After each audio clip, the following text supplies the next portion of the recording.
Hello, this is how we jive from mass communication. Here I'm again with another video. In this, when I'm going to show you how you can delete any downloaded song from your YouTube music.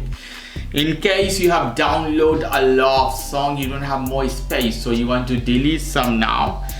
Here you have YouTube music. Go inside there. You are in your YouTube music. Go here, library button.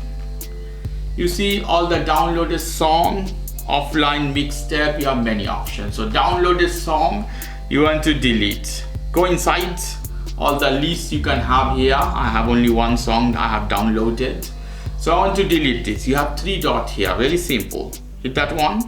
You have many options. You see here, this one it says 1, 2, 3, fourth option, remove downloads. Remove downloads. See this one? You have to confirm, remove downloads, hit remove.